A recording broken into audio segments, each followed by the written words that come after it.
everybody. Welcome back to another episode of Christians Talking About Shit, the podcast where we talk about it. I'm your host today, Ben Scheck-Snyder. Amos is out of town, and I decided to sit down with probably one of my favorite guests. I think so. Garth, welcome back. Thank you. It's good to be back. We don't really have anything to talk about per se, but whenever we get in a room, we always seem to talk about something for a long period of time, and our wives are like, hey, let's go. Come on, let's get out of here. I do have to check myself. I find myself seeking you out at church, and then keeping in mind where my children are and what they're waiting on. There is no telling where this podcast may go, so buckle up. Yeah, so this is probably going to be released around December-ish. So getting ready for the holidays. You guys doing anything for Thanksgiving? You know, we're going to go to the Renaissance Festival. Are you? So we are very excited about that. Are you going to dress up? I've got Joel that is one of my sons that he's 6 and he is willing to do it if I do it. So I'm trying to talk him into a kilt because it is the Highlands. So he's willing, or you got to talk him into it?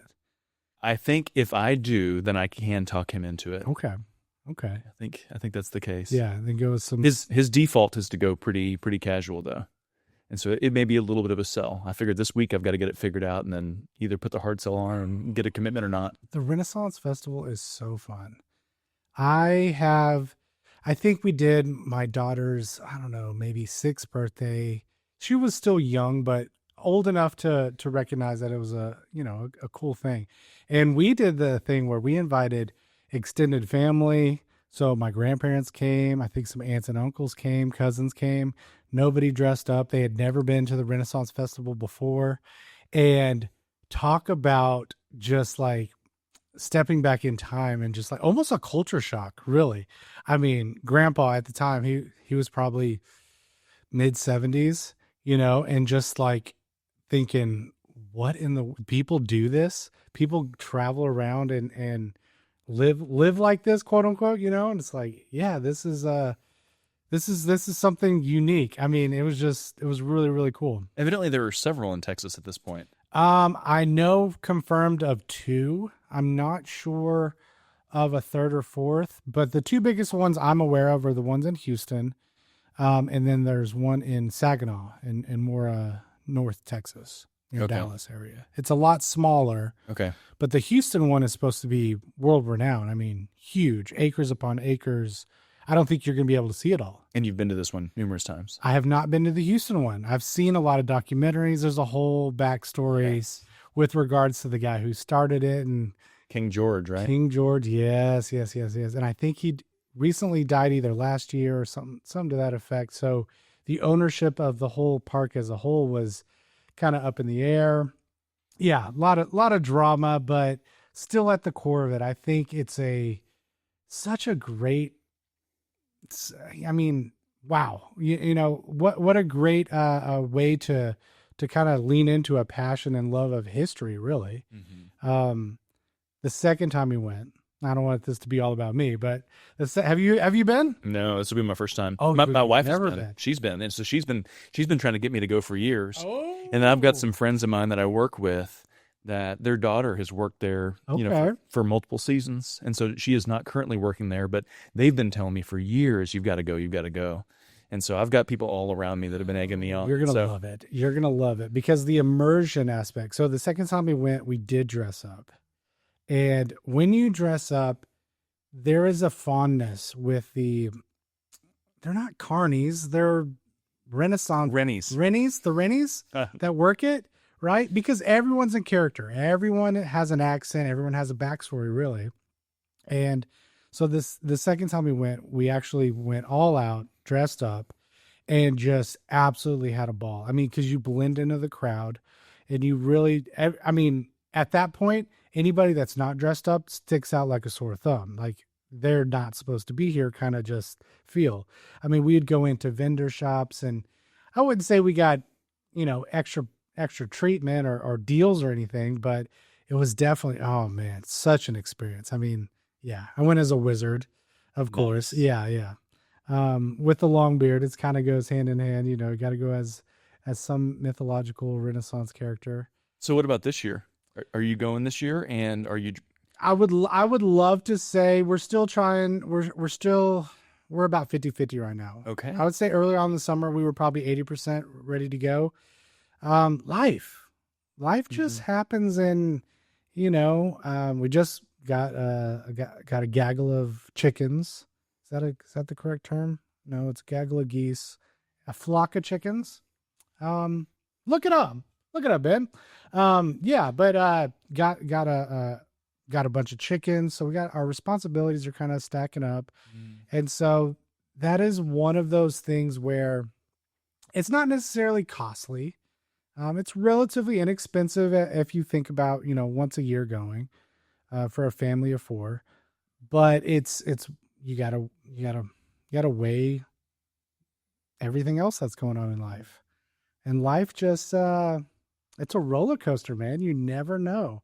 I kind of like it, but at the same time, as I'm getting older, I'm less inclined to jump on the crazy roller coaster. So maybe one of these days it'll level out. I don't know. So is the Renaissance Festival an up or is it a down? Well, it's definitely if the trajectory is chipping up towards something and climbing up towards something, I don't think we're gonna make it. Right? It's one of those. Oh, something's really got to come through, either time wise or financially. One of those things has got to break loose for it to happen this year. But So what is something you would say, since we are going to go, you know, you've got to do? Make sure you do this. Make sure you see this show or this little demonstration. Make sure you go to this shop. Make sure you watch this thing. Yeah, because we have gone to several out of state, which is I'm assuming there's a lot of overlap. yeah, very very similar vibes. I mean, you got your mainstay. Me personally, I would say go to the blacksmith. That's always cool. Growing up as a welder, as working in the welding metal fabrication, I always thought that in a different life I could run off and join the Renaissance Festival as a blacksmith and just kind of working with metal in that capacity. Got to go get a turkey leg. That's kind of one of those no brainers. If you're fancying some alcohol, mead. I never thought I would be big on mead, but you like it. Some of these vendors, and there's something about it's very refreshing. It's very light, and walking around all day, and it comes in. I mean, you'll see people that have their own little cups that are attached to their belts, and they'll go up and get a fill up full of mead, but usually they give you a decent a portion, and it's not too strong or anything like that, but try you some mead. You'll find that there's going to be so many like little curated shops where they might have one place that makes all their stuff out of leather, right? And so you'll go in there and be like, oh, something for the wife. Maybe it's a leather purse or just really, really intricate, ornate, detailed stuff that you're never going to find anywhere else. Like you're just not going to find it in your day to day. The kiddos, of course, they've got little wooden swords and kind of, little stuff like that. I believe this one, they do still have like the old school, talking about roller coasters. They are like wooden rope and pulley system roller coasters. Yeah. Yeah. Maybe go check that out. And there's always going to be, probably somebody swallowing swords, somebody breathing fire, lots of vendors, think local town, fair, like we went to a couple weeks back, but set in Renaissance time. Okay. And bigger. And bigger. You're going to be, your dogs will be barking by the time you're done. So that was one question. So Highlands, yeah. Highlands. So kilt, check. Yeah. And pull that off. Be and I was breezy. like, man, yeah, be breezy. But what do you do for shoes then? Because like in character, You could do sandals. I would think like a what is that? An open toe sandal, maybe some leather strap sandal. okay. But then again, listen, who's everyone knows we're all playing make believe, and at the end of the day, That's if fair. you throw on your favorite pair of Nikes just to be comfortable and walk around, Okay. no one's gonna care. No one's gonna judge, So and that's I was thinking if we're putting in miles like you yeah. were describing, I had a gut feeling that was going to be the case. The diehard people, they'll go out and buy like really nice leather boots. Mm-hmm. Um, because this is your first time, would definitely focus on comfort and just immersion at that point, Okay. right? Like I said, there's something to just kind of sitting back in getting a turkey leg and hiding out in a vendor booth and seeing everybody else that isn't immersed isn't as immersed into the spirit of it. Okay. Usually have a parade. The parade is fun, like a king's parade. You gave me something earlier that I'm going to try to avoid, almost like a game. We have so many swords at the house. Yeah. You might have a couple more. Wooden swords, Nerf swords, plastic swords, everything. And I'm like, okay. It drives me nuts because I don't know why. They come down from the boys' rooms and they end up in my bedroom or in my office on the floor every single day. Yeah. I'm like, I never see you play with these. How is it that we have 3 downstairs Well, they every lost night? it. What are you talking about? They lost it. It was in your office. Couldn't find it. They get put up. Yeah. And yet every day, 2 or 3 or 4 make it downstairs. I'm like, when are you guys playing with this stuff? So if I can avoid adding one to the collection, that'd be a fun little game. Ours was fairy wings, and the glitter that came with it. There was always glitter everywhere. Little playing I fairy. hate glitter so much. It was everywhere, man. And that's probably the reason God blessed me with growing up with all boys and then having just girls, just to see that dichotomy of life, if you will.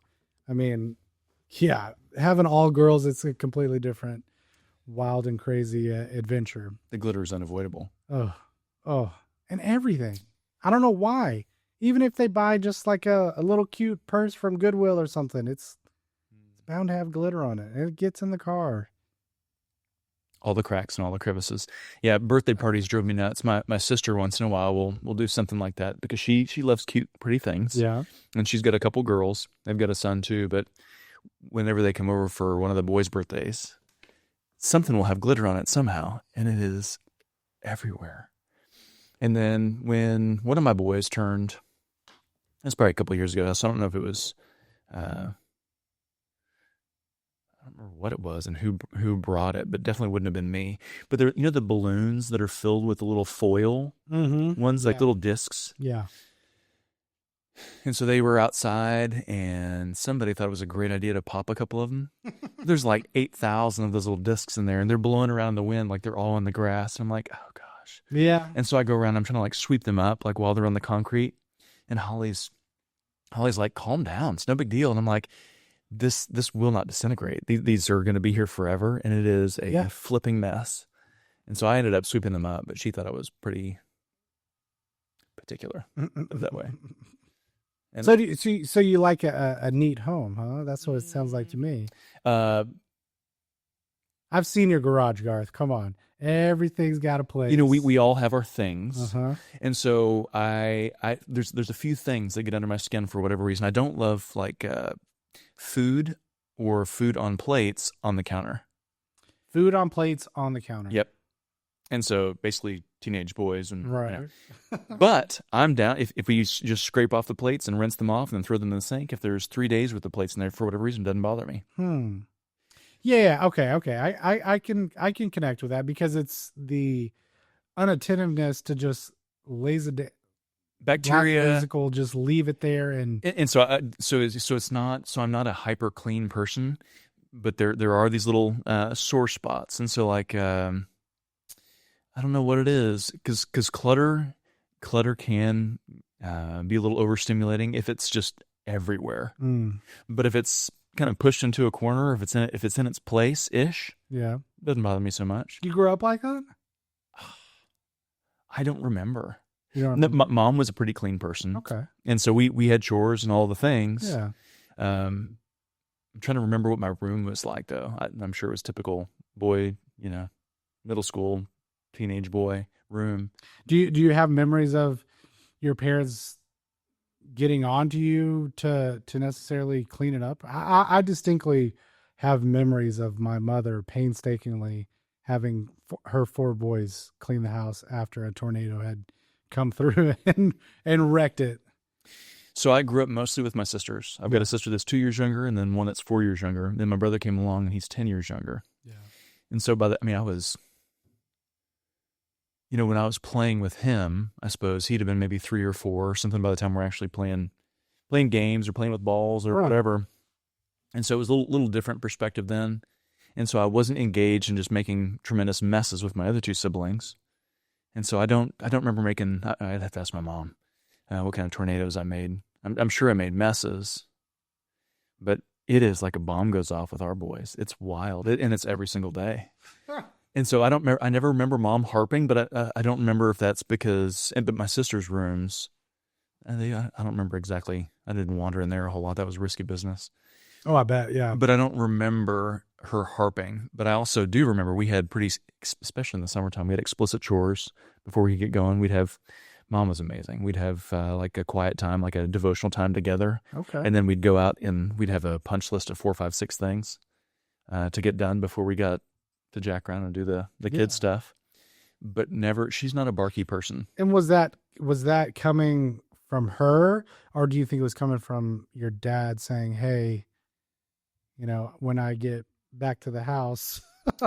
Could be both. I don't know. That'd be a good question. That'd be a good question. I have to get him on the pod. Mom is she is a very, very intentional person all the way around. Okay. Trying to think. I don't think I've ever heard her cuss though. I was talking to. I remember the first time I heard my mother cuss, and this was years after their divorce, and it shocked me. Mother. I was a young man with children at that point, and had heard my mother. I just, whatever the case, the circumstance, everybody's human, and just, and it may have been at that point, it was like, oh, she's just like everybody else, and I think a young man eventually grows into a fondness, or should at least pursue a fondness to be friends with their parents. Mm-hmm. And I think that was a pivotal moment of like, okay. Oh, okay. Yeah. We can be friends. Yeah. That's funny. No, I think my wife Holly, she rarely cusses, and so I think the boys relish and they hold it against her. The twice I think in their lives they've heard her say something. But yeah, my mom is she's so thoughtful and so tender, and so it's interesting. And I was the few times that I've did something really stupid. The biggest concern that I had was, oh my gosh, how did I make Mom feel? Because she was gold. She's amazing. Yeah. I remember that as a young boy, because at a certain point in our life, I mean, those are our role models. Mm-hmm. And we definitely don't want to disappoint them. It is funny though, because, as a teenage, maybe it's the same for the girls, I don't know, but for the boys, maybe you can speak to this, but when you become a teenager as a boy, it's almost like immediately dad's an idiot. We're like, oh, wow, I am, as a 12, 13, 14, 15-year-old, I'm a genius. And wow, dad's IQ is declining so rapidly. And so it's interesting because there's this, I wasn't very much of a rebellious kid, but like it was the opposite of that for Mom. I would have laid over coals for her. And it's just like that demeanor is like a wet blanket on all things rebellion. There was no desire to rebel. That's there. So interesting. Whereas you butt heads with your dad or whatever, and you're inclined to stick it to him by doing something stupid. Yeah. Pull Definitely. some genius move, Well, the old trope of you marry or you pursue someone to marry that is similar to your mother. Do you think that? I did not do that. Does that scare? Okay, so you didn't do that. I did the polar opposite. Really? Mm-hmm. Okay. Yes, my bride is a very independent redhead firecracker, very, very capable warrior princess, and not too long into marriage, 6 months or a year, I was like, where are you? Like, who did I marry? Like, right. Like, just do like my mom did. Like, what the heck? Like, just agree with me once in a while.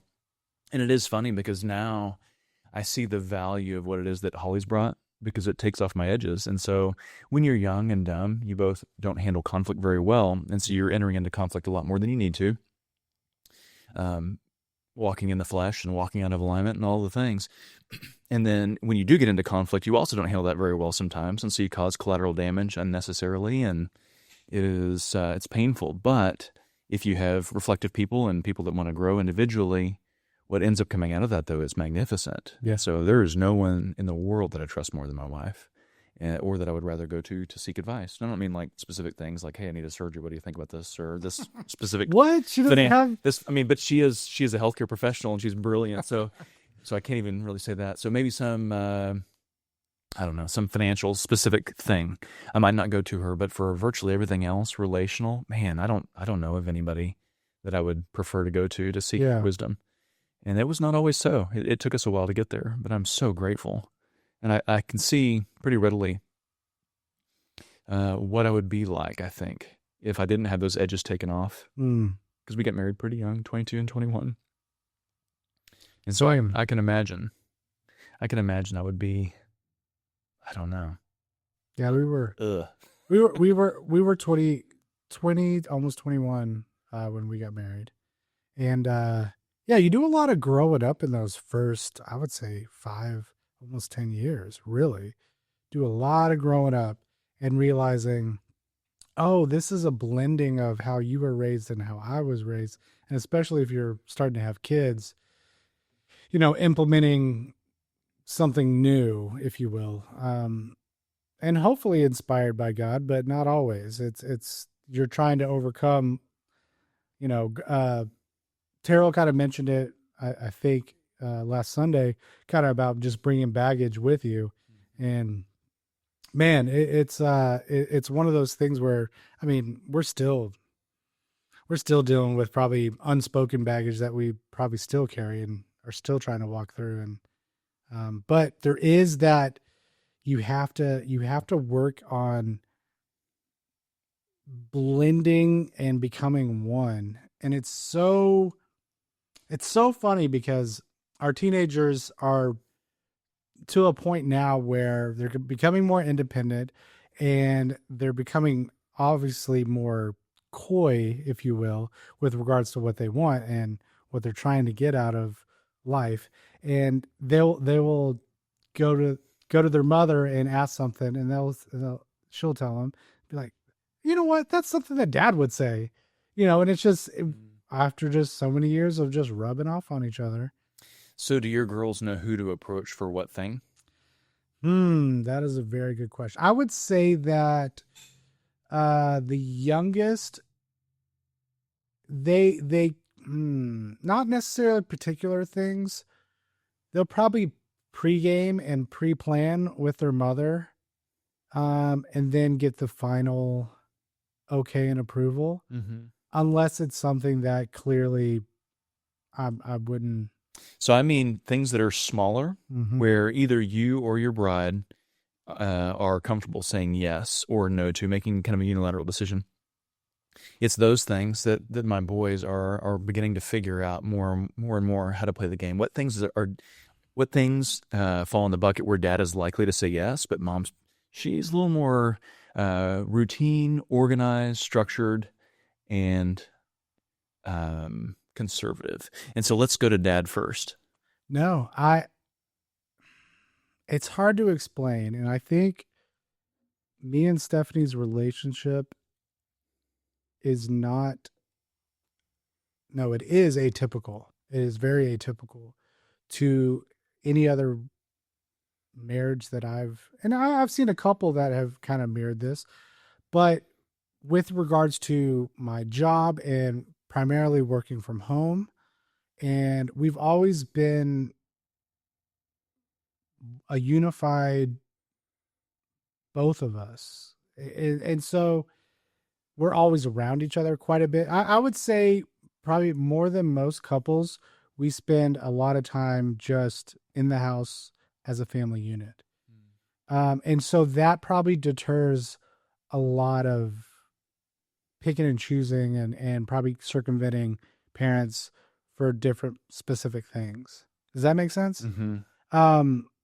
Because once again, it's probably an unspoken like, yeah, if mom is giving me the 100% go ahead, then dad's probably okay with it as well, and vice versa. Because it's definitely, if there's something, if there's a line to be crossed, or an ask to be asked, and I give 100% okay, then probably I'm gonna have a follow up question with her to be like, "Hey, we're okay with this, right?" And she's like, "Yeah, yeah, yeah. Yeah, we're you said okay, yeah, we're okay with it." Now, is that perfect? And does that always happen? No, of course not. There's definitely situations where that's overstepped, but Hmm. no, I don't really have any blatant example. Maybe they're doing it behind my back, Garth, and I don't even know it. Maybe that's what it is. I know your girls are pretty smart. Not that they would do that. So here's an example, because I'm even as I ask that question, I hear you explain it. I'm like, oh, interesting. I absolutely, if there's anything where if there's some sort of material value to Holly, I do think that way too. But if there's not that much, but I know that she's more inclined to say, nah. It's like our eldest drinks the technical term is a metric crap load of milk. It's Okay. It's nuts. And so we get 4 gallons a week, and must, I help a little bit, and our little one helps a little bit, but man, the older he's loved milk since he was an infant. That's so wild. And so when he was maybe like in 5th or 6th grade or something, he's always been a picky eater, and he's ventured out a little bit since then. Oh, he's picky. Yes. He's Well, picky. so evidently that's our fault. So Oh, you think so? well, that's the pediatrician said. Well, Oh no. when she found out how much milk he was drinking, she said, well, that's why. It's because his body is getting a majority of the protein and a little bit of the fat that he needs, the sustenance, and so his body doesn't crave other things. Interesting. Yeah. And so that became kind of a running joke between him and me and Holly. And the thing is, like, milk's, it's got plenty of sugar in it, I guess. But as far as all things that like a teenager would consume, great, go forth and conquer. There's far worse. He's not. He does eat pretty well. He eats a lot of grilled chicken and stuff. I think of like the historical implication of that, because it wasn't but 100 years ago that everyone grew their own food, had their own milk cow, and you didn't have choices to be picky or not picky. And so that being picky is definitely a first world problem for sure. It is. And I don't think it's the end of the world, but obviously when faced with first world situations, it's like, all right, come on, chicken nuggets again, or so whatever. Here's the funny thing though. Like he demonstrates, he's grown a lot in mental toughness, even in the last like year. Thanks to working over at your house to some degree too. But like, it is interesting. There's been this, various buckets. On one hand, the mental toughness wasn't there. On another hand, he could fast a day or two and just have, with the exception of milk, like he'd have milk, but we'd be eating something that he wasn't super interested in, and we weren't about to make something else, because what we made for the family, we made for the family. Yeah. And so he was fine just fasting and having milk even for a couple of days. So when I took him to Latvia last summer, Yeah. Oh, that was interesting. And so we, they've got some Americanized stuff. They got a McDonald's in the corner, not far from the hotel we were staying. But we had gone to this restaurant, and it was kind of it seems like a quasi Tex-Mex or Spanish or something. I'm trying to think, what's the primary food in Latvia? We had such a broad range. I don't remember. So it has German, Soviet, and Scandinavian influences. So it's a pretty big smorgasbord there. Yeah. We had a pretty big range. So it was a kind of a trendy restaurant. Okay. Kind of not Tex-Mexy, but Tex-Mexy. They had like tacos but it was a fusion type deal. Right, right. And so he sat down, and he looked at the menu and kind of put it down. They said, well, what would you like to order? And he said, oh, I'm okay. I said, well, are you sure? And the guy that's sitting with us is a missionary that was there full time for a couple of years. And he says, well, are you sure you don't want to eat? Like, they have all kinds of stuff. And he said, no, that's okay. He said, what do you like? And he goes, I love pizza. He goes, oh, okay. He goes, yeah, I'm kind of a connoisseur. He's told me this before. He has told me. And so the missionary says, a connoisseur. So what what is your favorite style of pizza? And he goes, thinking like New York, Brooklyn, Chicago. What is your Right. And he goes, oof, first for sure, CC's. They're just like, oh, son. And so it tickles me, but like they didn't have CC's pizza there at that restaurant, and so he was content. Just he asked for a glass of milk, and they had milk, so he was good with. Was it cow's milk or was it goat's milk? Cow's milk. Goat's milk. Cows. Okay, cows. Okay, I was about to say. I don't know if he's had goat's milk, but anyway, I guess point being, in that mental toughness way, like he could go a couple days with no food, no problem, in that way, and be fine. Yeah. So it is kind of interesting. But anyway, so all that to say, on a regular basis, so maybe he's gotten away from this in the last 3 or 4 months for some reason, but up until then, like, and he's going to be 16 in April. And so for 14 or for basically 15 full years of his life, anytime he wants some milk, he would ask. And I'm like, you don't need to ask. It's okay. But it became a kind of a running joke because when he'd pour it, the Nukes cups, I love these big, like 30-ounce things. He'd fill that mother with like 2/3 the way full. And Holly would say, Luke, that's way too much milk. That's way too much. Because he wouldn't drink it all? Or he would. I don't know. Just different. Yeah. Different perspective. And I'm like, great, go forth and conquer. Yeah. It's pretty inexpensive, good protein. There you go. And so she said less. And so then when he asks and has asked for like 5 years, he'll go, can I have a tiny bit? Can I have a tiny bit? Like a tiny bit of milk. And so he knows if he goes to me, I don't think I've ever said no to him. And Holly will say, you've had a lot of milk today. Now, is she planning on cooking anything with this milk, or just doesn't want necessarily for the well to run dry and have to re-up the milk? I don't even know if that's it because she didn't really drink milk. And so there's some eccentric behavior. Yeah, I think that's more of a and it's so interesting because really as parents you don't you try your best to let your children be and grow up to be their own people, but you can't help but rub off on them.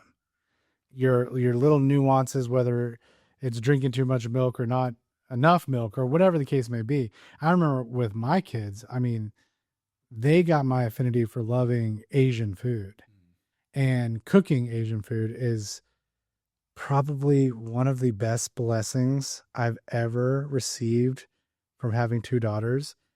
They'll look up recipes on YouTube and just try something crazy and new. And they'll make it. And guess what? They're not just going to make it that one time. They'll probably make it 3 or 4 times just to try to tweak it and make it better. And I'm just like, what a gift. How awesome is that? And so they are picky to a certain degree. They definitely have their do's and don'ts, but like I said, that's a first world problem, really, because living in a third world country, you're probably having the same thing multiple times, if you're even getting 3 square meals a day. If that's even what we're supposed to get, I don't even know anymore. I was reading somewhere, somebody said that we're only supposed to really eat once a day. That, our bodies were designed for constant movement and traveling and doing things and really have one hearty meal, and that was it. So who knows? The other little quirky thing between Holly and myself is for the little one. Holly's not a snuggler. She likes just a little personal space. Okay. And if I'm hot, I like a little personal space. But outside of that, Holly's not a snuggler and our eldest is not. And so with the little one, he absolutely does not believe in personal space. And so you look at Holly at church, or Kroger, or whatever, and she's right up there, or he's right up there on her. And vice versa for me too, but I don't mind. I love it. Yeah. And so he loves to hang out with Dad. And I know at some point that won't be the case. Oh. And so I'm milking it for all it's worth, no pun intended. Yeah. And so it might be, we try to get him in bed ideally at 8:30, or like the little one anyway. Is he 6 now? Mm-hmm. Yeah. Get moving toward bed at 8:30 is kind of the goal. But if if we're snuggling, and he knows the buttons to push because he'll want to watch either football or Josh Gates, like Okay. any one of the archaeology shows or exploration shows. Yeah. And either way, oh man, I'll blow past that 8:30 and I don't care. And he'll say, Yeah. "What do you think, Dad? How about 5 more minutes?" I'm like, "Sure, 100%, 100%." That I will say that is one of our uh that's probably one of the things the girls know, that they can get dad to extend any sort of bedtime and stay up late, is anything movie related, TV related, you know. And now that I'm thinking about it, maybe they are manipulating me in some degree, but it's like, how much more time are we really going to have, you know, to spend on the couch snuggled up together? Well, we're not snuggled too tightly, but still just hanging out. That's probably one of the biggest pieces of advice that I could give anybody that's raising kids, is just to learn how to hang out with your kids. Mm-hmm. Like, share their interest and they can share your interest, and learn how to just hang out with them. Because like you said, there may come a time, I haven't reached it yet, but there may come a time when they just don't want to hang out with you. And that time is gone. But That's good. Yeah, pursuing the connection above everything else and meeting them where they are. Because it is interesting. It comes more naturally when the kids like the things that you like, because you have that common bond. But ultimately, when I was praying about this, I don't know, 2-3 months ago, and as I did, the Father was telling me, when it comes down to love, he said, I want you to go back and read through some of the different passages in John where it talks about love, and wherever it talks about love, replace that with, we'll say John 3:16, values the connection. For God so values the connection with Garth. I'm like, that's interesting, because it is, my eldest and I, he doesn't particularly care about football, not super interested in entrepreneurial things, starting businesses or real estate, or a lot of the things that just, I guess, I do for a living and enjoy thinking about myself. And so it's interesting. So it comes at a little bit of a different cost if I'm going to spend quality time with him. I need to seek the things out that he enjoys.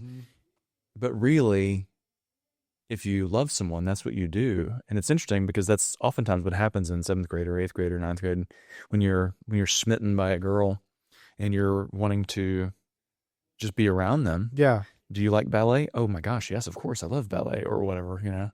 Do you love this? Do you like this teeny bopper music? Oh yes, of course. And it's not that you're lying, but I so value you that I'm willing to engage in what, I don't even care what I'm engaging in or where I'm going or what I'm doing. I really just want to be around you and foster that connection. And as we parent, I found that is a particularly valuable thing to keep in mind. Yeah. Because whether it's Pokemon cards or, you know, something on TV that you just can barely palate, either way, if the goal really is the connection, make it about the connection. So Avery's playing this new, well, it's older game. It's a Harry Potter game on the Steam Deck, and she's coming up on this level, and she's trying for 3 days, cannot beat this level. Dad, can you please try? Can you please try, Dad? And I'm like, I don't know. I haven't even been playing this game. I don't know what all the moves are. I get on there and mash buttons and, you know, try and figure it out. Still can't figure it out. I hand it back to her. I was like, you just, you know, it's an open world game. Go do something else and then come back to this later, right? And so sure enough, yesterday she's like, Dad, I'm still trying to beat this one level. I cannot figure it out. So here I am. I'm like, all right, well, let's look it up on YouTube. Let's see if somebody else obviously has figured it out. So we're going through YouTube and we're clicking through, and, you know, we finally found somebody that wasn't a super professional gamer, like could just knock it out of the park, but like actually like struggled with it. I'm like, okay, so when he's doing this, he's struggling here, and you got to put up a shield here and throw this, you know, attack there at this point. And before you know it, you know, about 30 minutes later, haha, I got it. I beat it. I'm like, whew, all right, cool. Now we can move on, you know. But it's like taking that extra time just to like invest in something that she cares about. Yeah, It matters. It does matter. It's interesting. With our eldest, there was a couple different times. I can't remember if we've talked about this or not, but teenagers are funny. You forget what's going on in their head and the insecurities that are there and the things that are just super important to them and the things that they don't even think about. And each kid is different too. So, take this with a grain of salt. But it was interesting. Probably a year or 2 years ago, somebody, he came up and said, "Oh man, I just love that guy. He's great." Talking about an adult. And I was like, interesting. I don't hear him talk about that very often. Talk like that very often. And then he did it again. It was about somebody else. And in both these incidents, both these guys are nice enough guys, but in the examples that are the people that he brought forth and was saying that about, I was like, what about them is it that stands out? Like they don't necessarily carry themselves in a charismatic way. They're not necessarily thriving in any particular part of life that I can see. And so when he did it the second time, I asked, what is it about this person that you think is awesome? And he basically kind of sat there and mulled on it for a little bit and talked around, and then he basically didn't have an answer. And ultimately what it was is they paid attention and they were willing to meet, to listen to me and show me value. He didn't have the language for this, but show me the value by listening to what I said. And they chuckled at my joke, thought it was funny. I was like, oh man, that's interesting. That's the bar. Yeah. And that's what I found to be the case too, is I help with the middle school boys at church. How is that? It's great. Man, I love it. My kids won't let me volunteer for the youth because they're like, Dad, I already see you all day long. I don't want to have to see you. That's my time away. So that is important to be mindful of the space that you occupy, like the emotional, and because that was a concern for me too. We just needed adults, men especially. Yeah. We have this massive wave of sixth grade boys, and they're good kids, but daggone, they're full of energy. And so we needed help in there. And so that was kind of the conversation between Luke and myself. I said, okay, I will be very mindful. I know you would rather have your space completely. I will try to stay out of your way. I won't be in your conversations. I don't want any of your attention. I am literally just helping because our youth minister needs help so badly. And I have so enjoyed it. And it's interesting to watch. I didn't enjoy it. I mean, it was okay the first couple times, but as I began picking them off one by one, just getting to know them and showing that same level of attention that Luke was looking for. Yeah. It's interesting. You begin to develop a relationship and they want that so badly. And so it changed the dynamic. No longer are you just this adult that's kind of standing there and watching over them for who knows what, or, I don't know what's going on in their head. Yeah. You come around the corner and they actually know you and they're eager. Yeah. Like they'll run up and they'll share, various things for various kids. So I know what like makes them tick. Like some of them will come up and say, yeah, we had our meeting for, what's it called? Student council. Okay. He just is so pumped about student council, and he wants to share how the student council meeting went and what the things they talked about. I don't know that I would have ever shared that with an adult, but I think that's super sweet. I love it. Yeah. And then there's another kid that loves to talk about his hobbies, and he just is so eager. And I don't think that other kids are super interested in his hobby, so he's eager to find someone that will. Right. But the common denominator, I guess is my point, though, is they all want to just be connected with. And it's interesting because there's such value there when it's not dad. Because dad has to like me or he has to do the things. It takes a village. And so I think that is super interesting. Yeah, no, and we got something really good here in Nacogdoches that, I kind of recognized early on, and the reason why we really decided to put down roots is just, because I know for my kiddos and spending so much just family time together, whether it's being homeschooled or just being at the house or dad working from home, right? We spend a lot of time, and being able to just be part of a community that, and rightfully so, I think our probably situation, me volunteering for youth, may be a little bit different because other people's dynamics and probably even your family's dynamics, you guys probably through your day to day don't spend as much. I mean, I know your oldest goes off to school and the youngest goes to school and you're at work. So you guys probably spend a lot less time per the actual day together. But just being able to see how someone else is pouring into your child and really them blossoming in different aspects and different, interest. Yeah, I mean, Avery, the oldest, uh, she wants to, she told me a couple months ago that she wants to pursue trying to be a youth pastor. And I'm like, well, you're going to starve for a while.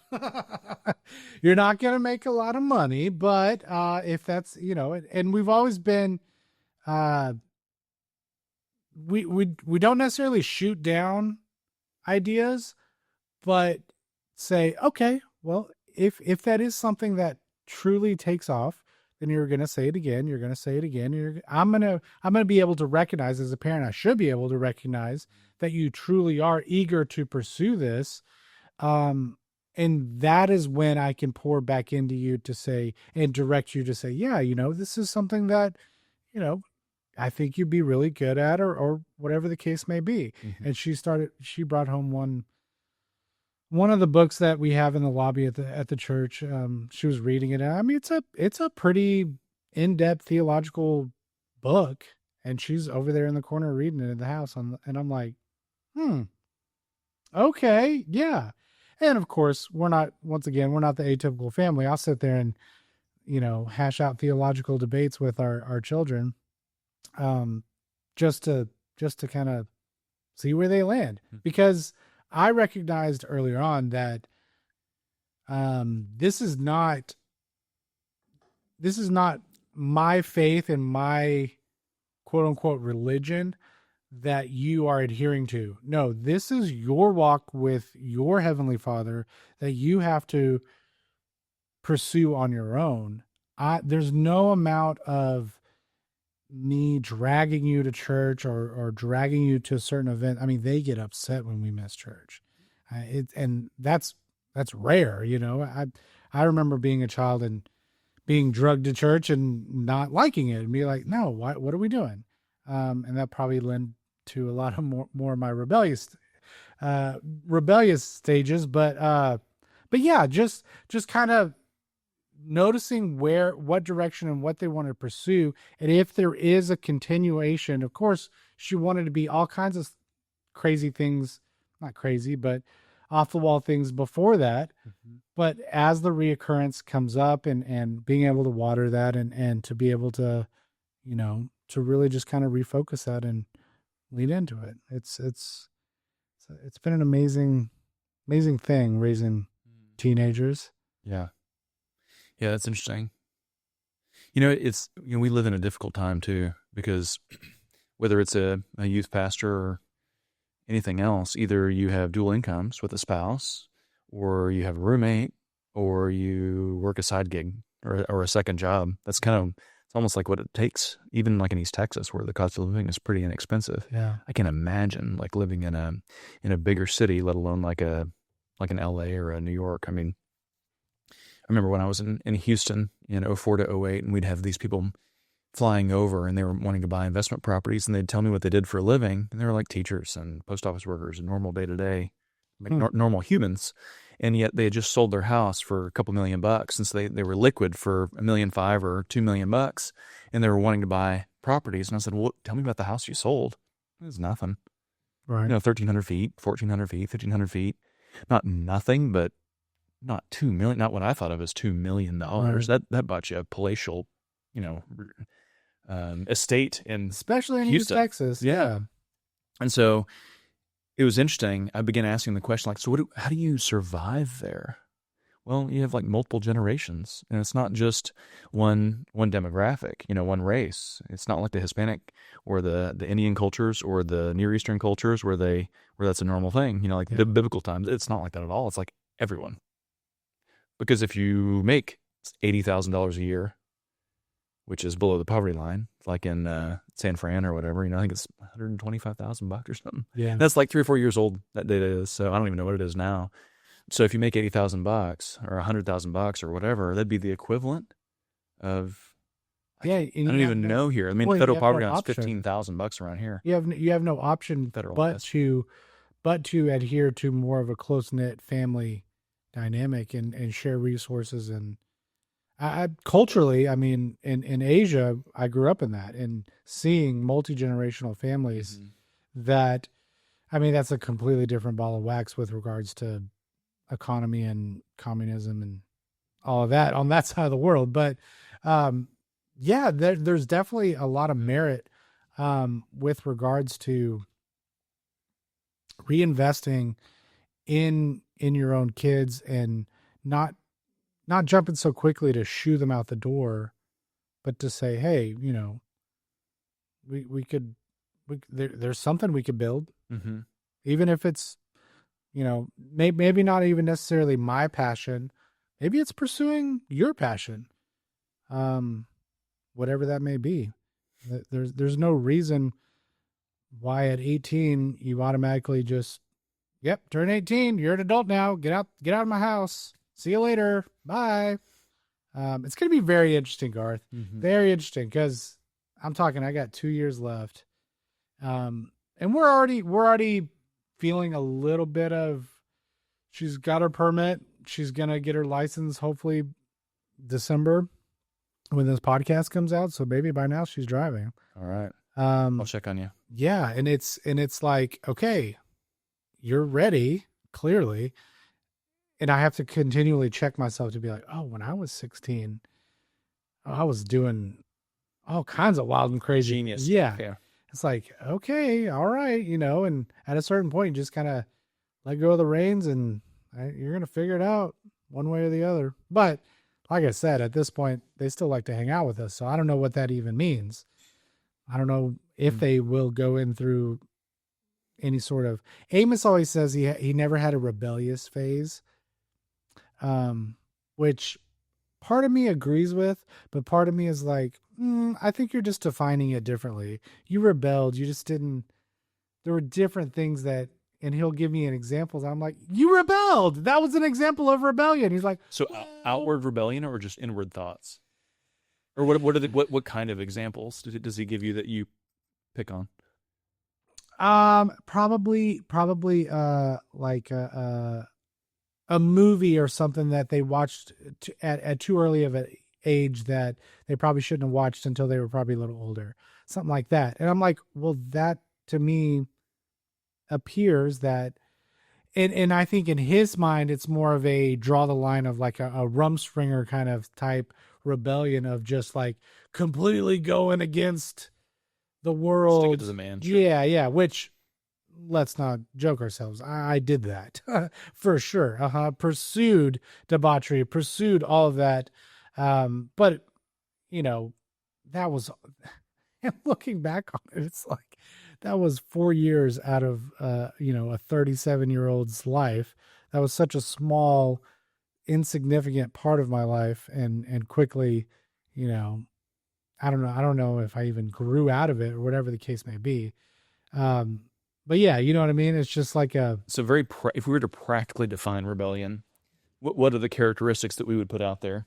So something so rules have been set and you may or may not agree with them for your own good. Yeah, going against the rules. And then going against those rules is something self-destructive. Maybe tie in that. And maybe that's the rules that are there for your own good. And so seems like by definition, I don't know what if in Amos's household, if watching something G was, wildly inappropriate or what qualifies there. But either way, there was a rule there. Sounds like that he stepped across because spoken or unspoken. See that I think with Amos, it's all about semantics, and that's I've noticed that's the whole reason we have a podcast that's 50 plus episodes in, is that me and him will love to argue about semantics. And I think there's definitely an audience for that, for sure. And especially when you put it through the lens of trying to read scripture and interpret scripture on your own, because you definitely have different religions or even different denominations that get hung up on semantics and define a whole denomination on semantics. And it's like, okay, well, maybe that's the whole purpose of this podcast, is just to boil it all down and to throw semantics out the window, but at the same time to nitpick the semantics, to be like, okay. That's interesting. Yeah. So do you fall on the other side of the fence where semantics are not as critical And so you want to squash the nitpicking and Yeah. yeah, because I find myself for sure on that side of things. Yeah. But Definitely semantic squashing. yeah, I enjoy having Amos there a lot on Saturday mornings when we have men's prayer Yeah. because there'll be something, you know, and I find myself if it's something that comes up and I'm like, I don't care, this is just semantics. I'll look at Amos, I'll be like, I have a feeling that you have some insight into this. Would you? And he's very, very well read and a very, very thoughtful person. So I love that about him. Yeah. So I know that pretty good chance he's going to have a thought on this or an opinion on this. So I enjoy that about him. Yeah, I do too. I do too. I really, and it's, I've found over the course of my life, and especially young adulthood to current adulthood, of collecting eclectic people that don't necessarily reinforce my thought pattern, but are pushing me in to change my perception of something. Mm-hmm. Right. Um, and Amos definitely falls into that bucket of, especially getting to know his father, getting to know his extended family on his wife's side, and they've been on the podcast and we've talked, and and knowing the history of where he's kind of come from, and the reason why he is such a stickler for semantics, because I think on some levels it definitely probably he's seen some pain coming through that. And people getting hung up on semantics and not agreeing, and probably seeing, if not verbal altercations, but maybe even sometimes physical or and I think that, I don't want to call it trauma. I don't think it is trauma, but I think that definitely defines your worldview of, trying to move forward step by step, especially when it's not your father's faith and you're trying to make it your own faith. Mm-hmm. You're rereading these passages and you're rereading the Bible and you're deciphering it through a new lens, a new perspective that you should be asking the Holy Spirit to help you, to guide you, to kind of not necessarily overlook the semantics, but to interpret that. I always like to think, and it's a, it's a dead horse at this point, but the word is a living, breathing document that I feel I took that to heart in my own faith, to say, if a preacher takes one little section and draws out this hour and a half sermon out of this one section, in a way, I feel like that's semantics. And it's like, okay, let's look at the context. Let's look at it. And I'm all about the big picture and how we got to that point. And, whether they're right or wrong, that's not for me to judge, or what they necessarily took out of that scripture and decided to preach on, whether I agree with or don't agree with. I feel like it pushes people's perspective, because I could have read that the day before, and it's so wild how the Holy Spirit works like that. I've read passages where Terrell has preached on the next Sunday and completely come up with a completely different, or skimmed over that one section where he'll have a different perspective. And I think that's constantly where the iron sharpening iron comes into play, and not necessarily, love Terrell to death, not necessarily putting one single preacher, one single teacher above another, and to constantly reanalyze and resharpen your perception, and even just reading the scripture, your perception and your understanding of the scripture. Yep. I don't think anybody's got it figured out.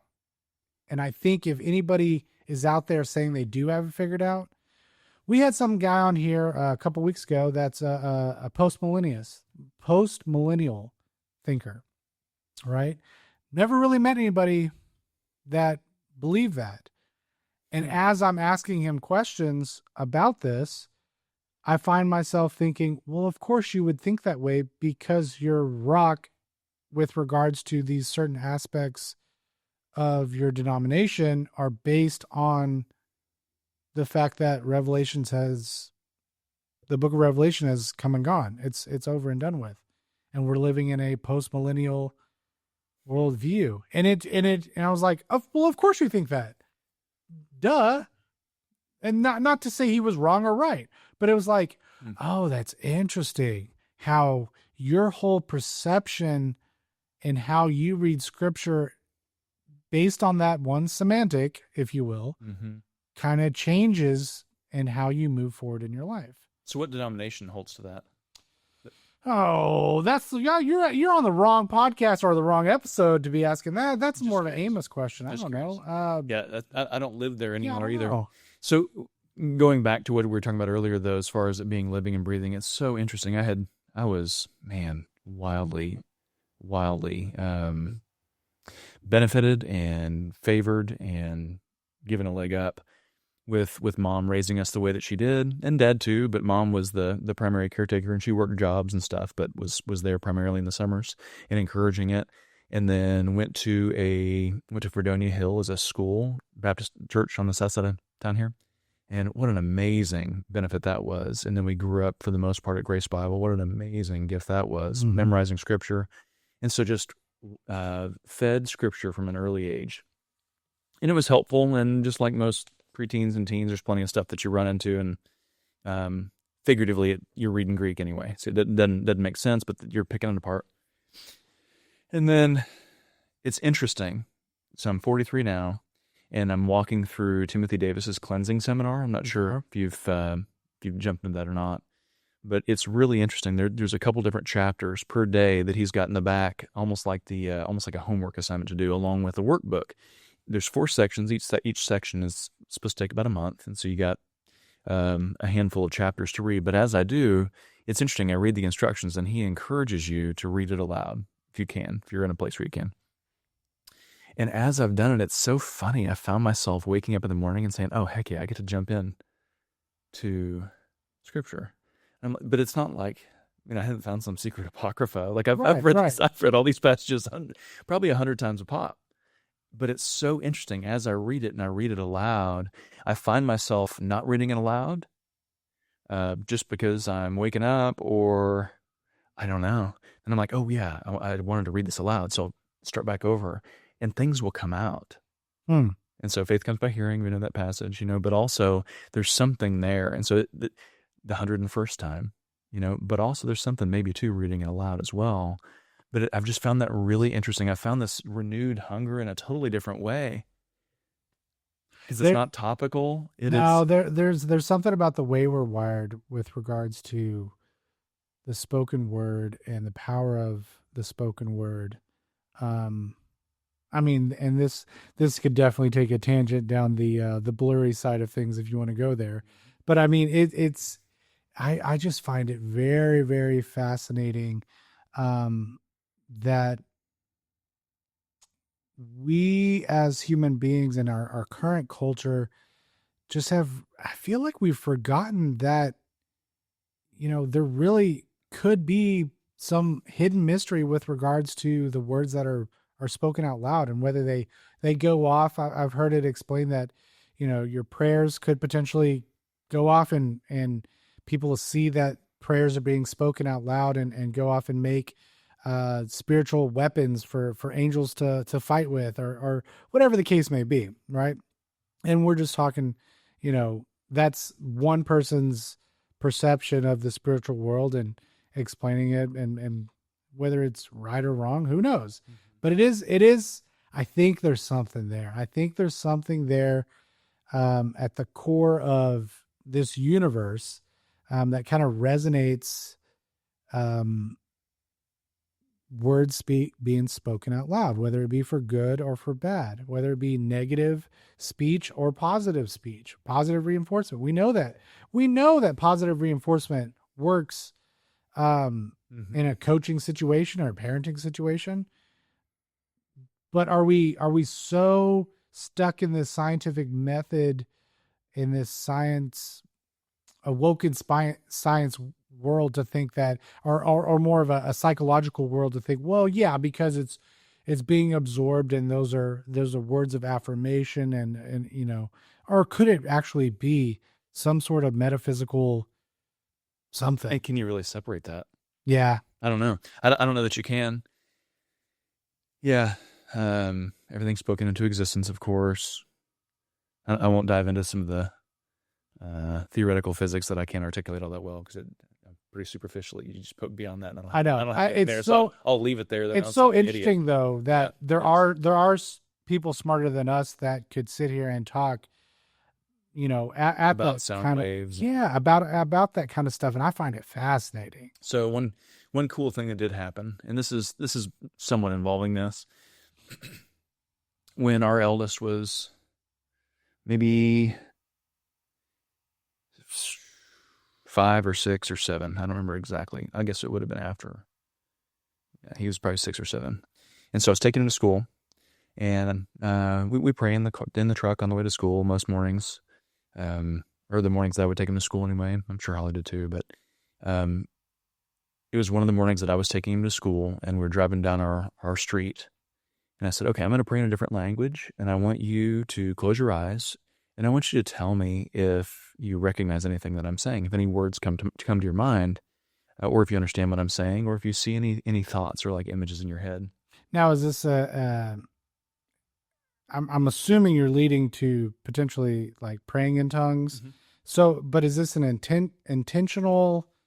Is it okay? Let's before we even go there, Garth. What does that mean to you?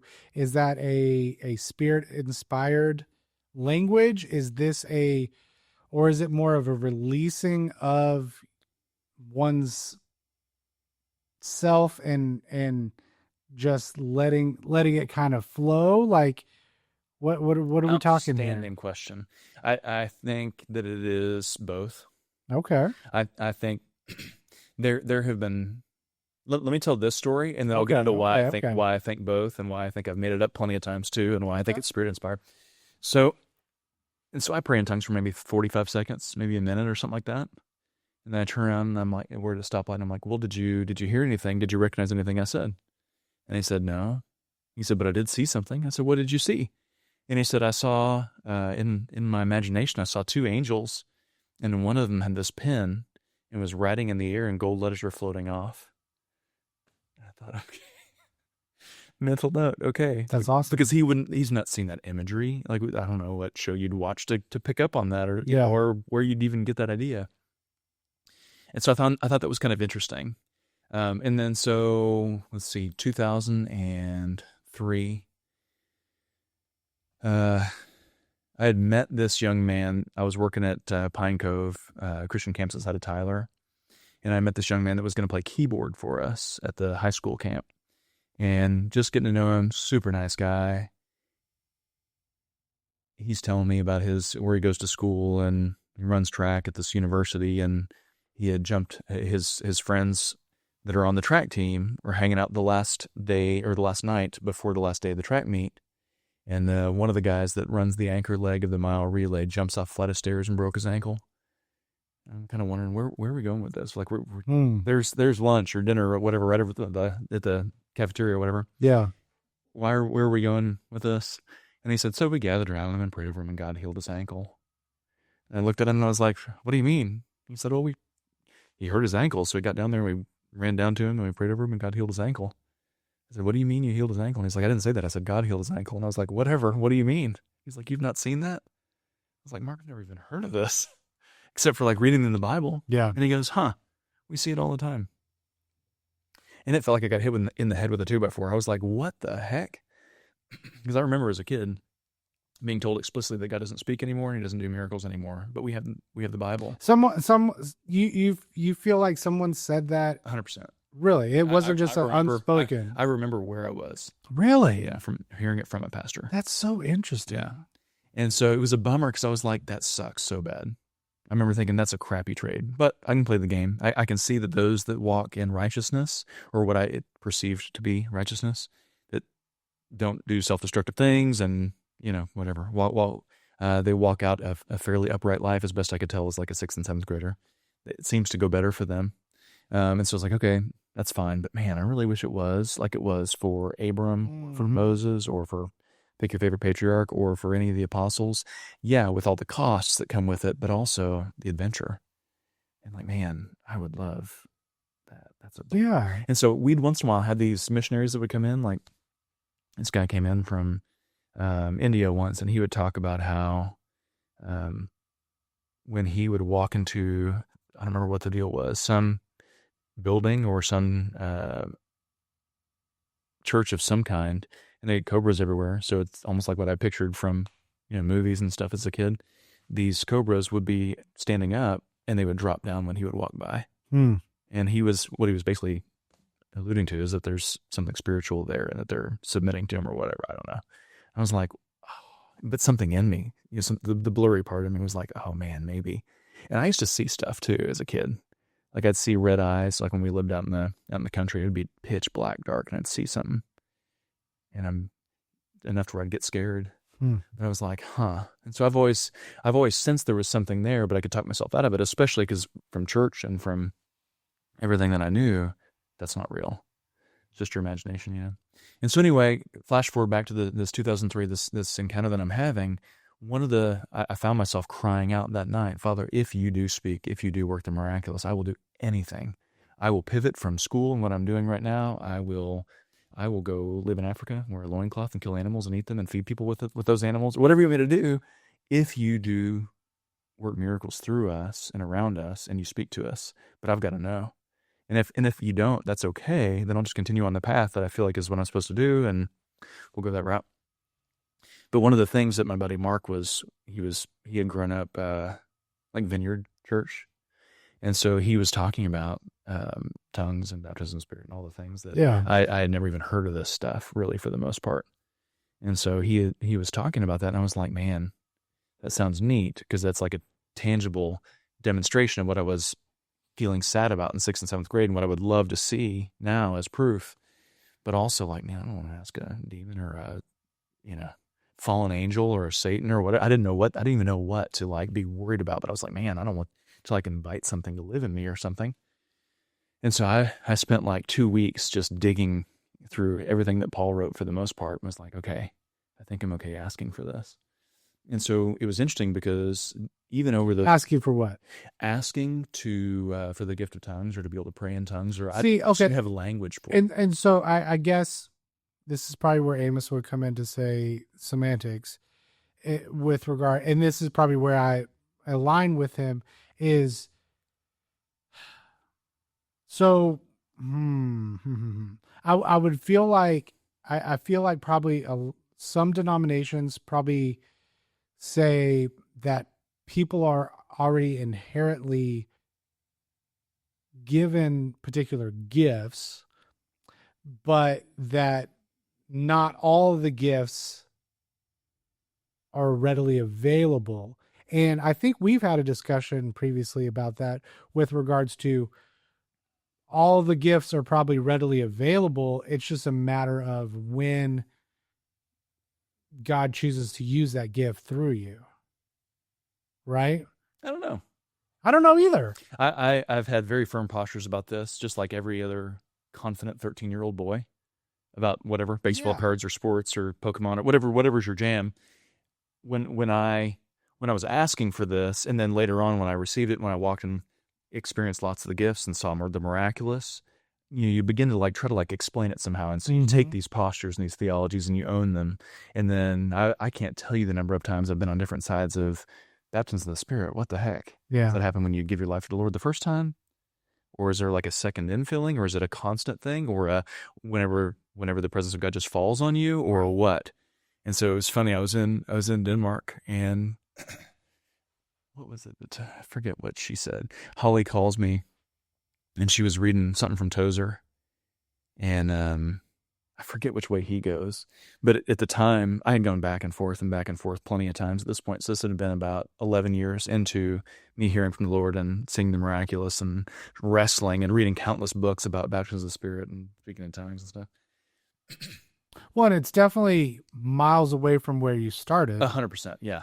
I think that in itself is a journey, because probably most Christians in America, at least, it's been my experience, don't even want to acknowledge the spiritual and that there could be something potentially there, or that, rather they default to love, patience, kindness, goodness. Those are the fruits. You don't need to worry about the gifts. You know what I mean? Amos would say fruit. Fruit, yeah, the fruit of the Spirit. Yeah, exactly.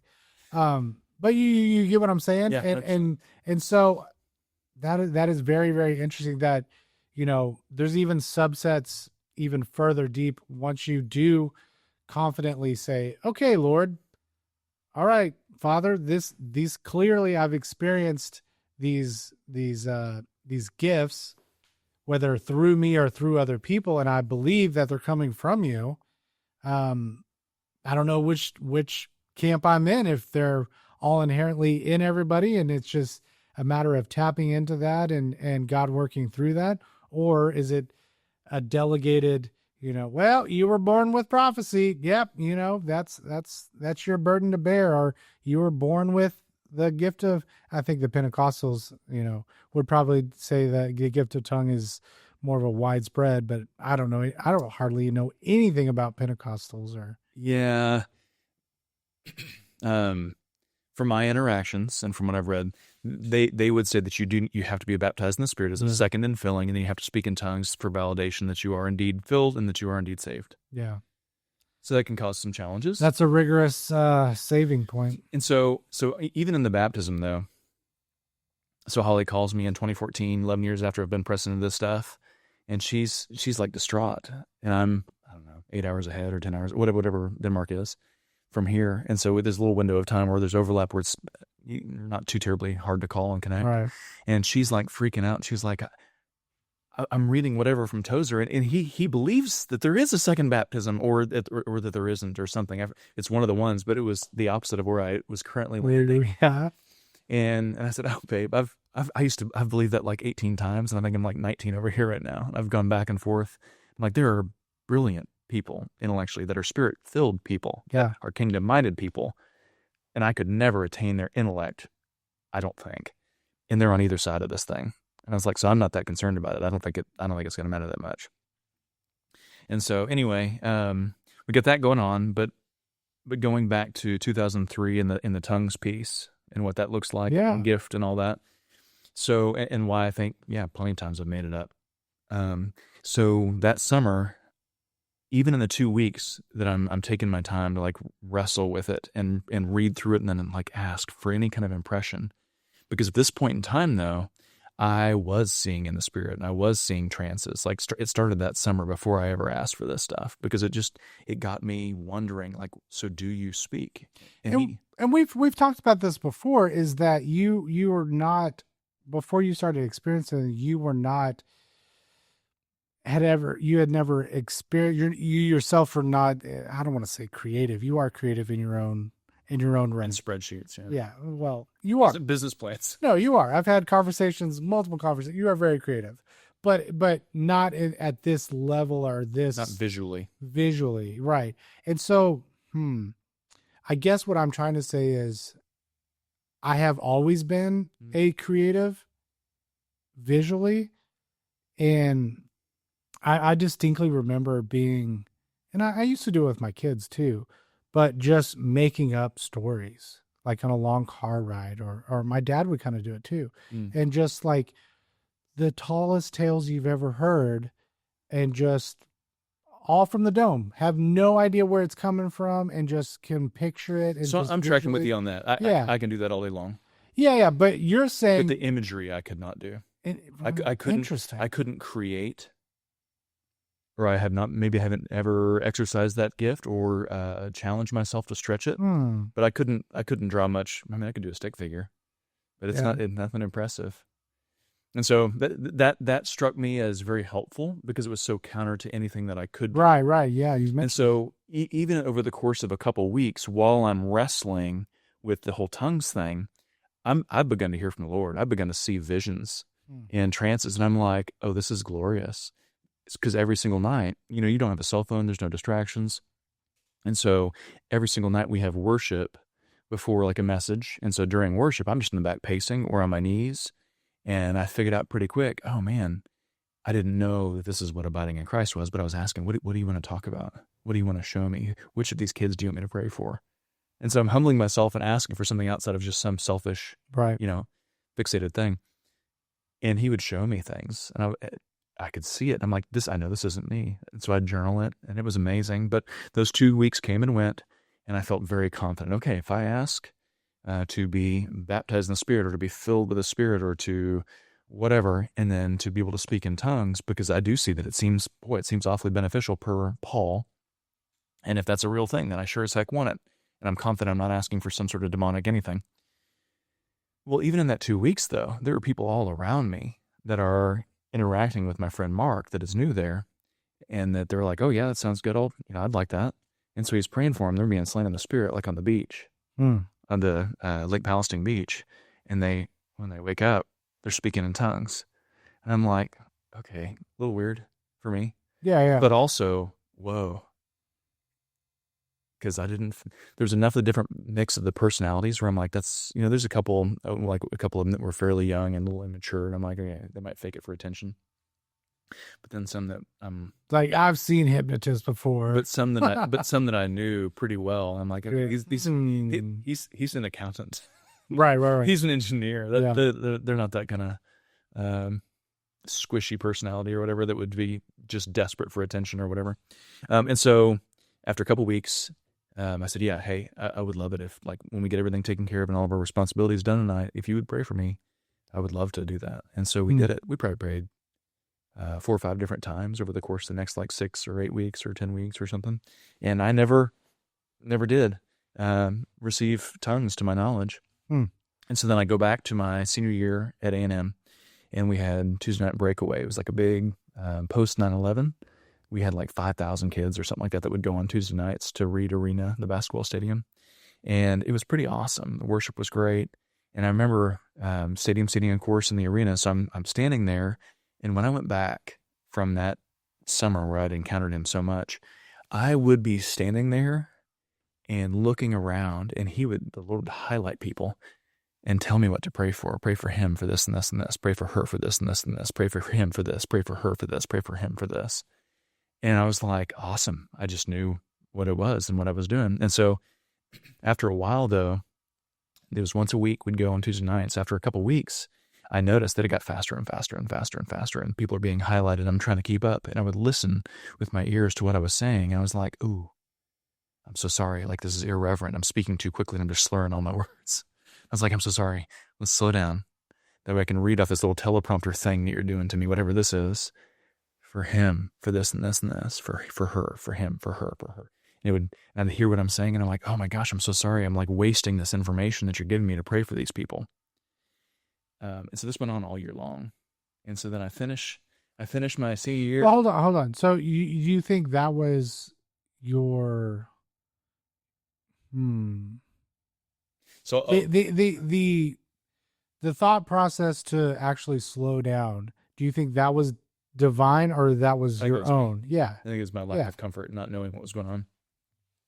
So then I graduate and I moved to Houston.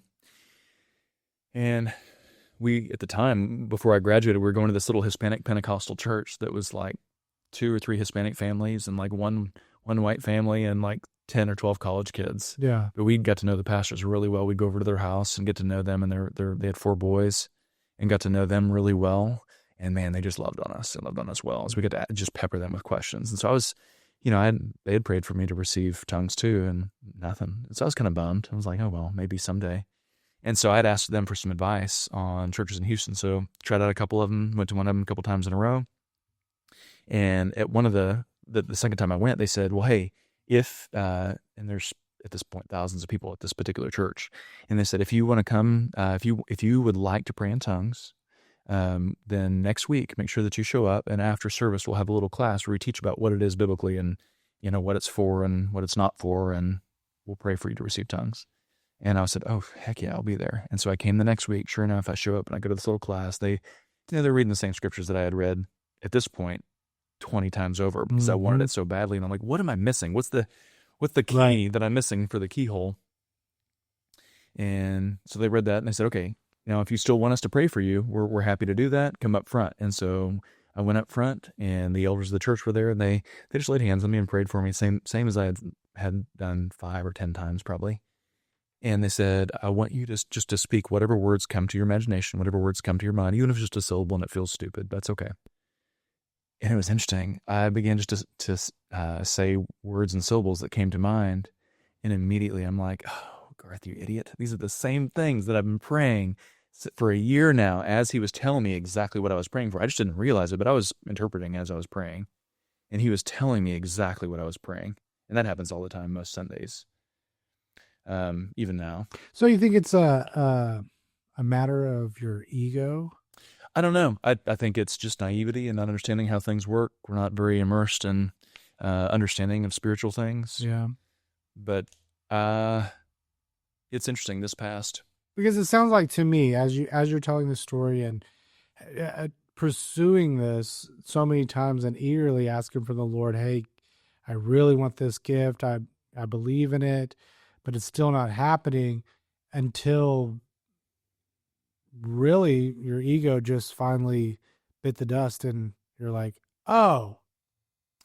I don't know. I mean, I'm not above having an ego, that's for sure. Or pride that stands in the way of something. I don't think that's the wrong way. I don't know that it was an ego though. Like I think I just didn't know, and I wanted it desperately, and I was ignorant. But like where I do see interesting little bits of evidence for it is there will be times that so I'll get into why I think sometimes I've just faked it too. I don't know necessarily, but I think as you're praying, to your point, like, or is just like an overflow? Could it be an overflow of my soul, my mind, will, or emotions, and not an overflow of the Holy Spirit, like where the Spirit's uttering or the Spirit's bringing words together? I think, honestly, yeah, I think it absolutely could be. Now, is that 10% of the time, or is that 70% of the time? I don't know. Right. I don't know, Ben. But what I can say is I have had him tell me things to pray, and what comes out is another language.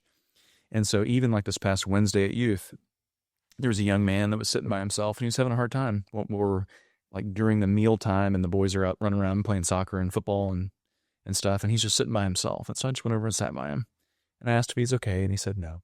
And so we talked a little bit, just loved on him, a little 6th grader. And I know this young man, and so we just connected a little bit, and then we walk inside, and it was so funny. I asked him, like the worship was just getting started, and he sat in the back, and I said, is it okay if I sit with you? And he said, no. I said, okay, buddy, no big deal. And so I just stood in the back, and I felt this overwhelming compulsion to pray during worship. And so I did, and I'm praying in tongues. And immediately I could see what it was that I knew the words that I was praying and what I was asking for. And then it's almost like immediately I could see it come to fruition. It's like in my spirit, I could see Jesus walking. And I was asking, would you touch every one of these kids? Would you walk through each of the rows of chairs? Would you just touch them? Would you lay your hands on them and give them whatever encounter it is that they need, whatever connection they need, healing touch or whatever? And then when it comes to this young man, at this point he had gotten up and walked to the front and sat in the front row. Would you do the same? But would you sit by him and put your arm around him and let him know that he's not alone, that he's not isolated? And I felt highly confident that was happening. And so could you make up something in your own soul, in your own imagination, in your own conscious? Of course you can.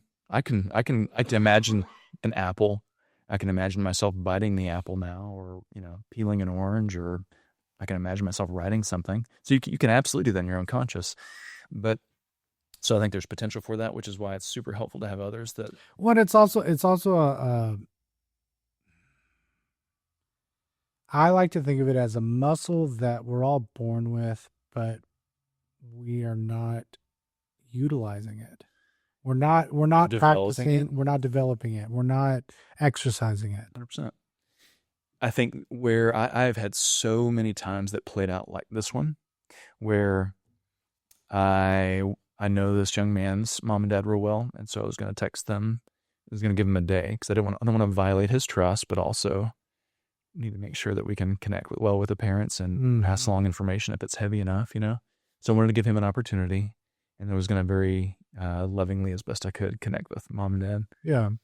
And so before I even had to do that, his dad reached out to me and said, hey, he mentioned this happened that you connected with him. I really appreciate it. And he said that during service, um, he was sitting in the back and then he moved to the front, and that during service he began um, hearing God affirm him in the things that he was concerned about, and spoke truth over him to counter the negative things that he was thinking, and he felt God's presence just wash over him. And then he said he was fine, and he went outside and was jacking around with the rest of the boys, and we had soccer and football and bouncing around and having a good time in the little breakout sessions and stuff too. So I could see tangibly there was a pivot, but also it was hard to tell not having heard that from his dad the next day, because boys are teenagers. It could be anything that causes them to be down, and then they're just excited to go play. But it was clearly a night and day difference just visually, and so it was interesting to hear his dad reflect on what it was that he told him the night before about, I felt God's presence come, and I wasn't feeling this burden of being isolated and sad, and I felt his presence wash that off, and then he told me things about me that were true, and then I was fine, Dad. And so to hear that, I was like, okay, interesting. There's been so many of those. Well, and you're in a very interesting position to be that close with the youth. Not only your son being in youth, and as much as it's like pulling freaking, to get information out of your oldest it takes a little while. Mm-hmm. So I can only imagine, adding that additional layer of being involved with the middle school boys. I know I've only been really hearing what my daughters have come back and reported, and just speaking with them and being, a parent to them. This generation of youth, I don't know if it's,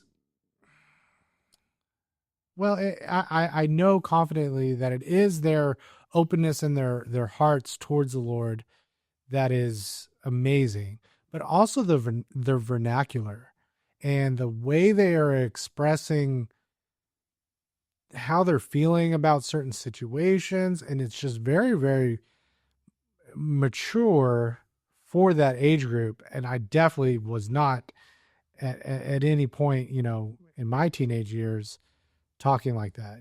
It's very, very interesting. And I'm kind of excited for you to be that close to it and to hear hear reports of him saying that to his dad and then him relaying that to you. Kind of gives me a little goosebumps. It's like, oh, that's awesome. Yeah. Yeah, I think being exposed to the vernacular is helpful. Yeah. Being exposed to the concepts and the ideas, and not being told that God doesn't speak. Right. Because I think we all want that. We all want to know that he's alive, that he loves you, that he's a good father, that he's all the things that she has said, and that what she has said about himself, if you know me, you know my Father. We want that to be the case. Oh, and I was reading through Matthew just the other day about, how, the little ones coming up to him and him reminding his disciples, no, this is where you need to be. And to have that childlike, and I don't know how many sermons I've heard preached on that, that verse alone. But it just kind of reminded me again. It's like, oh yeah, we definitely get to a certain age where we think we got it all figured out, and we don't want to even push ourselves to think that something's different or whatever the case may be. Mm-hmm. But having that childlike wonder, if you will, and knowing the Father in that sort of sense. It's pretty wild and crazy. I remember the first time I experienced praying in tongues. It was in a youth setting, a youth group. And we were probably a group of 5 just praying, break off group and just praying for each other. And I remember hearing it spoken over someone else. And not necessarily knowing how to interpret it. Obviously, I wasn't the one to interpret it, but not being necessarily scared of it, but just finding it perplexing and be like, interesting. It's not necessarily something that I'm going to the Lord and asking him to give me. And maybe that's just based on my own relationship with the Father. Not necessarily that I feel unworthy or it's just not, I don't know. I don't know. It's not something that I've pursued. That'd be worth asking. Is it valuable? Yeah. Is it something that I should do? Would it be? Is there some element that it brings to the equation when I'm interceding for my daughters or for anybody around me? Is there something that it brings to the equation that is of value? Yeah. Because that's the sense that I get, is that there is. Because I have, like I said, I have no idea if it's 10 or 20 or 50 or 70% of the time that what I'm saying, and I'm not saying it out loud. I don't want to distract people around me, Yeah. like Yeah. church service or whatever. That's not the goal. Um, but I have no idea if some percentage of the time, or I mean, I'm making a joyful noise if nothing else. Yep. But I have a very strong sense that it's, whether it's 10 or 20 or 30 or 80%, it is Holy Spirit, that there is something powerful happening, because I can see things in my imagination that, could I be convincing myself of something that I'm doing in my own conscience? Sure. But there's been so many times where it's lined up, where I've had prayers answered or affirmations from others that certain things happen at certain times, where I'm like, oh man, I've got 23 years of this now, where there's been so many affirmations that I'm like, I know something's happening. Yeah. And so I know there's some value being created, and I am happy to look foolish, and I'm not that I'm doing it on stage or anything, but I'm happy to do things. I mean, I pray for people that are sick and that are hurting lots of times, and probably only see 5 or 7 or 10 out of 100 healed, Mm-hmm. and only of certain things at this point. But I'm happy to do that. And so if I can pray for someone across the sanctuary, or somebody that's right in front of me or around me, for strongholds to be weakened so that they can encounter God's presence or whatever. And maybe that's probably where I was kind of leading, that is, what is the end goal with regards to speaking in tongues, do you think? Do you think it's more not necessarily discernment, but intercessory?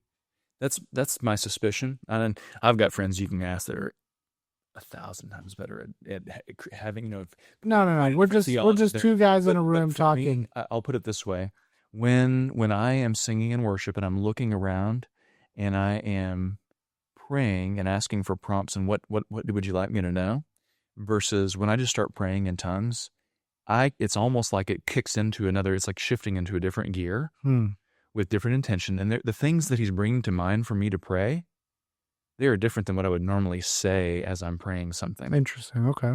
Yeah. And so I'm like, it's almost like it's this spiritual focus. Yeah. Like strictly focusing on the spiritual realm versus, I mean, like you could do that though, even in English, but there's some shift that happens that I can't quite explain. The only other really experiences I personally had is just, I am, unlike Amos, I am a proponent of corporate worship. I don't necessarily call it corporate worship, just worship in general. And actually, it's, to me, yes, there are situations where it can be more of attending a rock band type,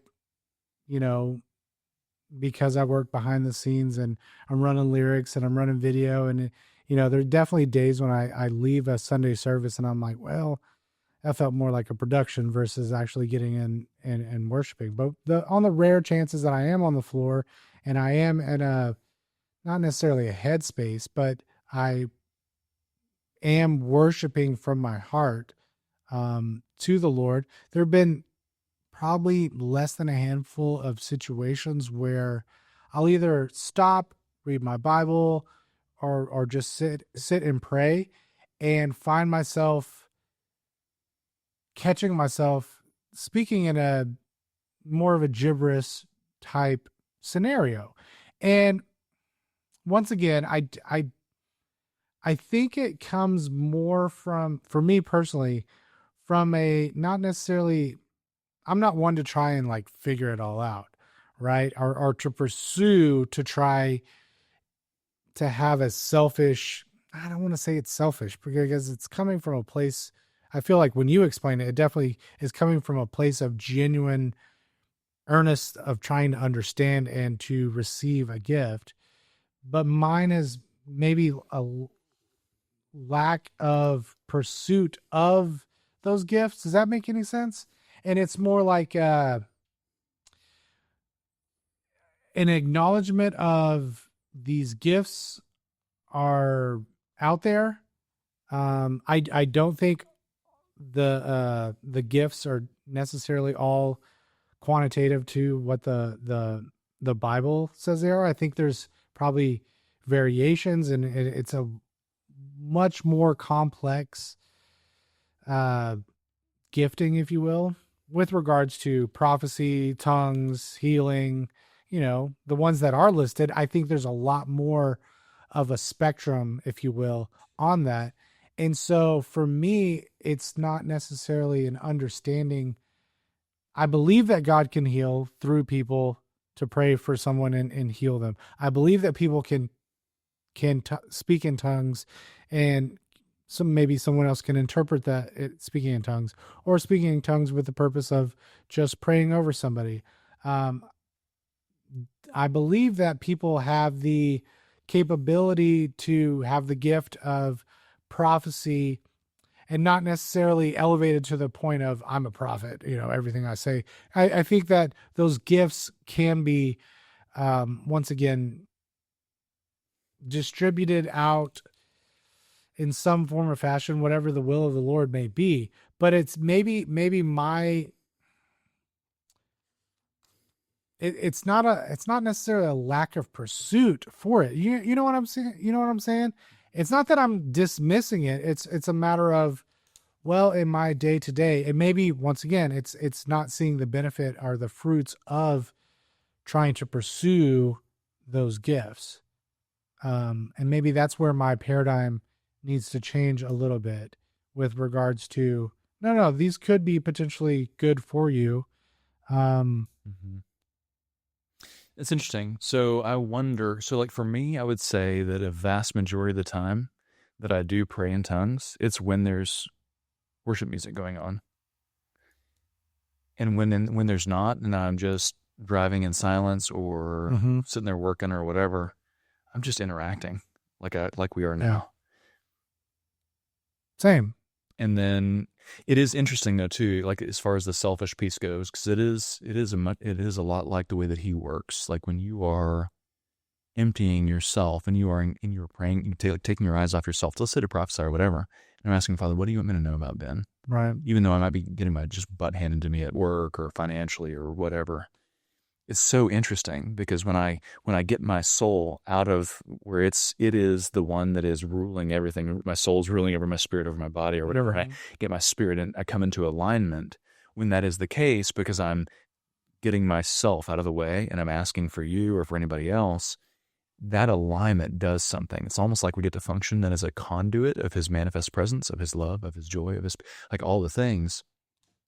And boy, there is something good. It washes off all that anxiety, all the dust of the world that tends to gather. Yeah. So there's something beautiful about that. So is it selfish? Yeah, kind of. But it's the whole goal is to benefit someone else, one of our other brothers or sisters. And it's almost like God says, yes, that is perfect. That's exactly what I had in mind, because it benefits you too. And so that's what I find with tongues. And so like Paul talks about edifying yourself. And so I wonder if maybe there's something there worthwhile. What'd you jot down? Jot down a couple things. There's you gave a lot there, and I was like, man, there's some thoughts there that I have that I don't want to miss. The production stuff, I know that drives a lot of people nuts when you get really, really polished. I like it all. I like a single guitar of a junior high kid. I don't care if it's friggin' in Spanish or German or Danish. Been around it all, where it's all kinds of rough, unpolished but anointed worship, or hyper polished. I don't. That's not my favorite, but ultimately, I think it really does depend on what it is, where the people are themselves when we come into worship. What is your goal? What are you trying to accomplish? Are you in the same way as you stroll in there, whether it's one guy with a guitar or one guy with a djembe or whatever, or it's a full band or an orchestra or a choir or whatever. When you stroll in there, are you essentially coming into alignment to where you're saying, body, you are going to be submitted to my soul, you're submitted to my spirit, and then spirit, you're submitted to Holy Spirit. I want everything that you have for me, Father. I want to encounter you, I want to hear from you, I want to engage with you, and I want to adore you.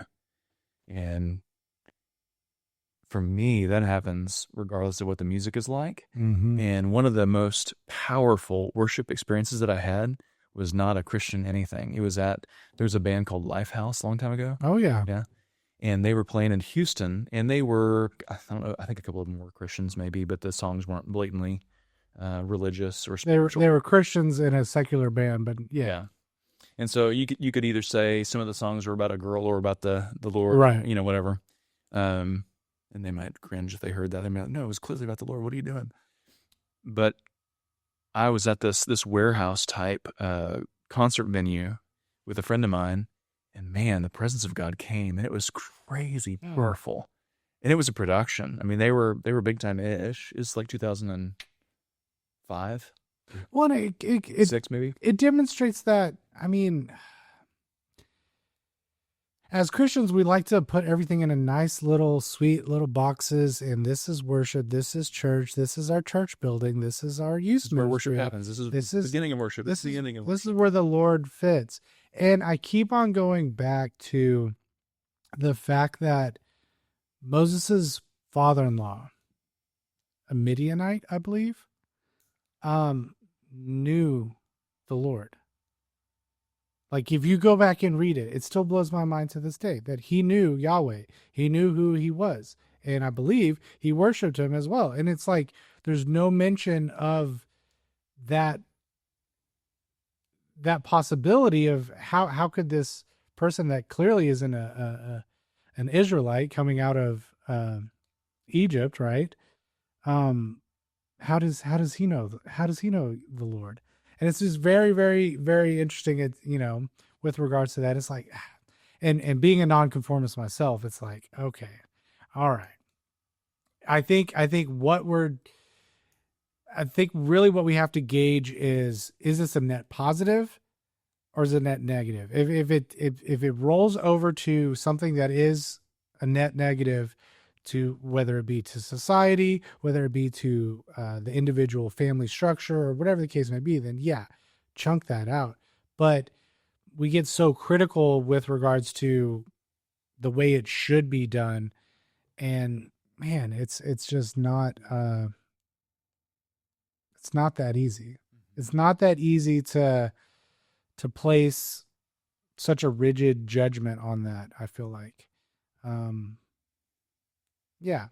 So, because I think there are Christians even in this town that probably look at our church and they think of it as a rock show performance of a worship, or that we get a lot of our songs from Bethel music or whatever the case may be, and maybe they want to do a more, different type of worship. And once again, I think that also lends to the wide spectrum of personalities and people in this world. And moving forward, I think the Lord is kind of breaking down cultural and denominational barriers. So what is that church going to look like? Because we're all still the church. We all still worship the same God. And so what does that look like in the future of breaking down, just because you do it a little bit differently? I mean, we had a wide range of people here recently that have a lot of different opinions than even I have. I mean, even Amos and I have different opinions on certain things. And I think that's okay. It's okay not to be so rigid in your thought process, even with, postmillennialism or not. Or whatever the case may be, right? Yeah, thank you so much for coming, Garth. This has been so much fun. Absolutely. Always a pleasure to have you. Yeah, thank you guys.